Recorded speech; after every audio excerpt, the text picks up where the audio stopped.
Several Comanche Nation tribal members worked on the series 1923, which was filmed in August in the Austin, Texas area. Moses Brings Plenty held a casting call at the Comanche Nation Tribal Complex for Comanches to be involved in the series. Felix Hernandez, Modesto Sconchen, Eli Yazzie, and Brantley Kirchie were extras and background characters. Ruth Toity taught Comanche on set, and William Morgan Tosi helped create a scene. However, others were also on set. Hernandez said his favorite scene was in the second episode, where he had to play Dad because it took fewer takes in production. He also enjoyed meeting new people. It was nice meeting new friends.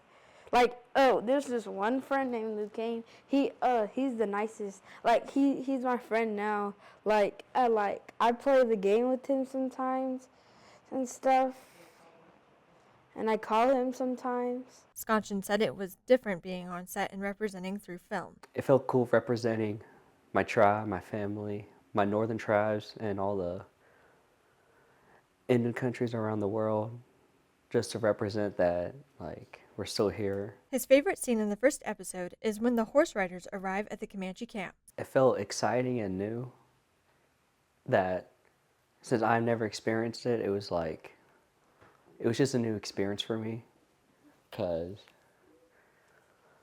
other ways that I represented the tribe was just dancing in front of people around the country, but I never did anything like that in front of cameras like that, directors, real actors, famous actors. Sconchen was proud to be a part of the series. Yazzie said it was cool to be in 1923. He also enjoyed the camp scene. They started shooting up the place. As for being on a Hollywood set, it was a different feeling. It was pretty awesome. I was pretty honored to be there. Yazzie said it was also hot during filming. Kirchie was also one of the horseback riders in the second episode. It felt unreal to actually be on a real movie set. It gave me an idea of how my Comanche people lived during that time period, especially with it being so hot. But dancing at powwows and my straight dance regalia in 110-degree temperature all summer long helped prepare me for the scenes. He said his favorite scene was the nighttime scene in episode 2. Because during the night scene, we tried to get revenge for killing the young Comanche boy and the Comanche men. And plus, it was emotional for my family because of what happened to me in that scene. Kirchie wanted to thank Brings Plenty for the advice and encouragement on the set and the set workers. Toity translated English to Comanche and taught some of the actors the native language. The men learned fast, but the lady was kind of frustrating at times, but she picked it up. She couldn't get the, how would you say it, the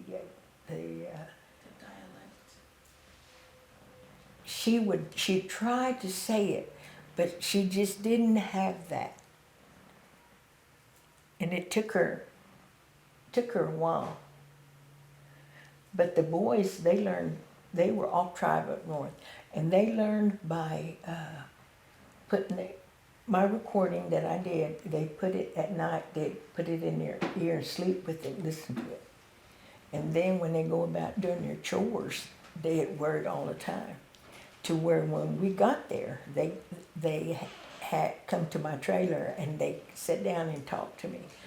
And they talk fluent, real good. Because they said it took us 2 weeks to, constantly.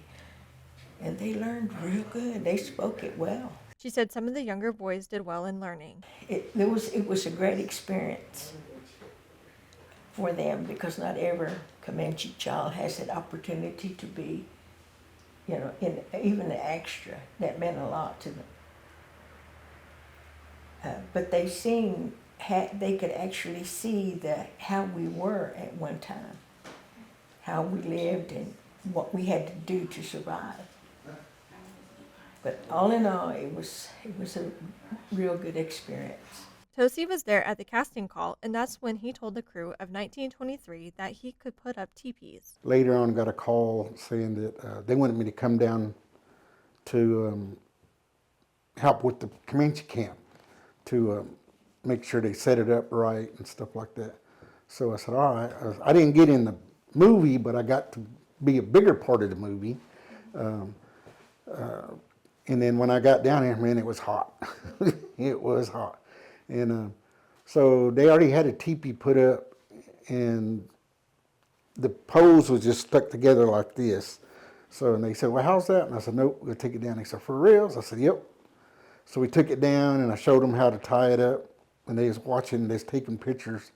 And then we put it up, and we covered it. And they said, wow, that looks so neat now. And I was telling them about the teepee and stuff like that. He also helped with items to be on set and what would be the most authentic for the series. Tosi also brought some of his Comanche-made shields and lances. What I've been around are at home and how we do at home, and how I listen to my elders, my folks talk about things like that. I said I just kind of pictured it and used things like we do here at home, and how we would camp out.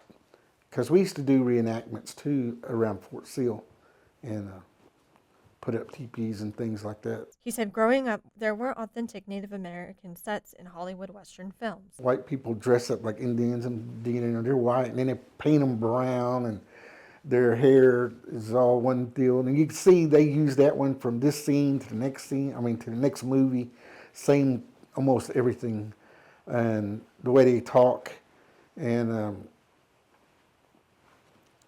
just trying to teach the non-Indians that we are still here. We're here every day, and you might work with them every day. Just because we don't have beads or feathers in our hair, that we're not gone, we're still here. Tosi said he got to meet the producers and director of the show. Paramount Plus is releasing the second season of 1923 through April. Reporting for the Comanche Nation PIO News, Natasha Ricadante.